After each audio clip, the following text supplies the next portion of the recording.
Hello, it's me, Rain, and welcome to another episode of Rain Talks Nerdy.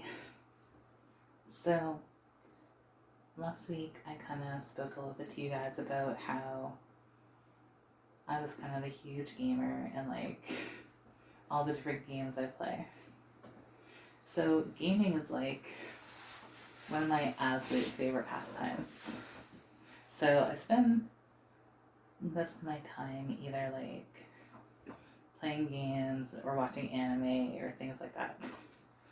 So how about we talk about the anime side of things a little bit. So this is actually a really hard one to start with because I watch a lot of anime. I actually really love so many different series.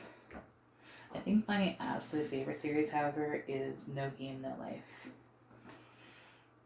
I watched the anime when it was pretty new. I don't think it was when it first came out, but probably not long after.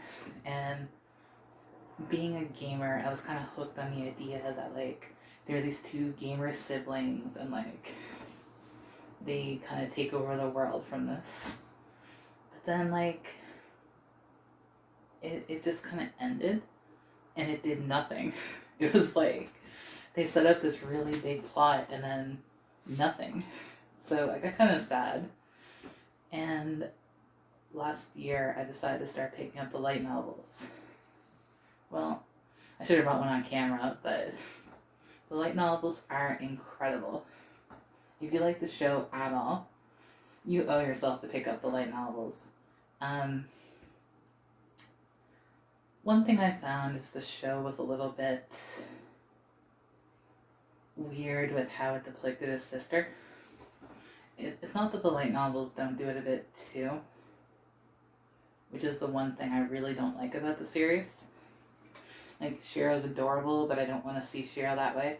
That's really wrong. Sorry, it's just my opinion. It's just not cool. But I like this series enough to go with it, and I found the light novels got a lot better with that as they went on. So they get into so many crazy fights. It makes the early series look like absolutely nothing. So I really strongly recommend it to all of you. Another one is ReZero, and if you've watched any of my content, I love Rem. So if I could be Rem, or if Rem was real and could be my maid, I don't know what I'd give up for that. Probably pretty much anything. So I am a little bit Rem obsessed. You might have picked it up by now. I have 3 shelves of figures devoted just to Rem over there. But ReZero is incredible. And if you haven't watched it, it basically focuses on it's an isekai, so a pathetic, neat type character ends up getting brought to another world.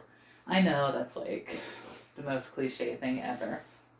But one thing that's good about it is he's not really overpowered.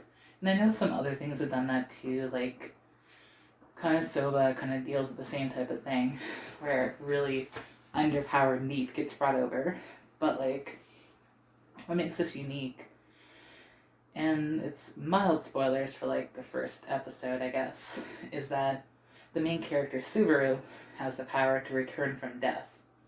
So it's basically a game save point, but he has no control over where it's gonna keep him. So a lot of it's Groundhog Day level, I have to keep repeating this event over and over and over until eventually I can find a solution to get through it. And they explain what that's about later on and kind of how it works later on, but it's a mystery to Subaru and the audience for most of the series. So really worth watching, especially for Rem because she's super adorable. After that, it's probably Overlord. And again, isekai. I know, I'm terrible, aren't I? That's 3 isekais. I'm such a typical nerd and I don't like that sometimes. But the thing that made it really interesting for me is it's basically a guy who, when he's playing a virtual reality MMO, no, not Sword Art, he's in on it in the last day, and he's just kind of waiting in his guild hall with all of his friends and hoping they'd show up, but like only one or two are there because everybody's basically quit. And he's like, well, I'll just wait for the server to turn off, and it doesn't. And he finds out he's trapped there. But the thing that makes it different is he's a giant skeleton lich sorcerer. So instead of like just being like the mild, meek, like, how am I gonna find my way through this world? He's more like, I'm going to have to keep up the illusion of me being a great ruler, or all of these other undead creatures which are under my command might turn on me and kill me because they'll realize I'm fake.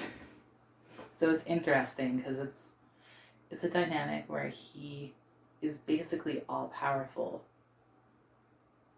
but he's very paranoid and very cautious. No, not cautious hero. Good show though. What else do I want to talk about with this? So, same with the Fat Chat. I think I'm going to open this up to questions of what you want to hear. But I think that's enough for today. It's just a small rundown of what I really like. And whatever you want to hear me discuss my thoughts or feelings on, or like if I'm into it, please let me know. And yeah, thanks for joining me. Bye bye.